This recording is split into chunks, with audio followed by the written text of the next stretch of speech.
on the evening of the 6th of May 2005, in Reading, England, 16-year-old Mary-Ann Lenigan sat in a parked car with two friends. They were drinking cherry Lambrini and eating chips. Nothing dramatic or unusual, just teenagers killing time. An 18-year-old friend, whose name can't be published for legal reasons, was asleep in the back seat. They were parked outside the Wallingford Arms pub.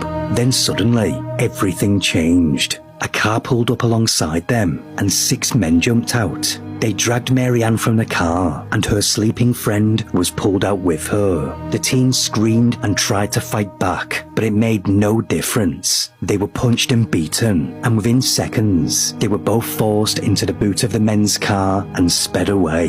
The third friend was left behind, frozen in terror.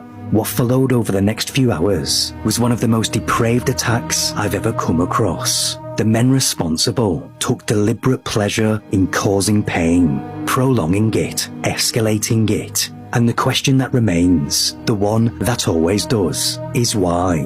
Because nothing those 2 young women could ever have done could justify what was about to happen to them. Mary-Ann was born in January 1989. When she was still a toddler, her father Bernard left the family home, leaving her mother Susan to raise Mary-Ann and her older sister Mandy on her own. They lived in a Victorian terraced house on William Street in the centre of Reading, just off Oxford Road. For years, the area had been known for substance dealing and street workers. It was in effect the local red light district. When Mary-Ann was young, she played out on the street with other local youths, while her mother watched from the front window. It was a tight community, and she grew up familiar to the people around her. As she got older, Mary-Ann became well known in the area. She mixed easily with others and was described as loving and friendly, but also a little naive. She also had a talent for art. She loved painting and was deeply into music. Her friends later said she listened constantly to rap,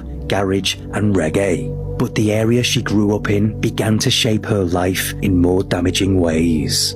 On her walk home from school, Mary-Ann passed substance dens, sometimes more than 20 in a single journey, along with dealers, pimps and street workers. Like many youths in the area, she was exposed to things no teenager should be normalizing. Violent crime locally had risen by 50%, and whether you wanted to or not, you absorbed what was happening around you.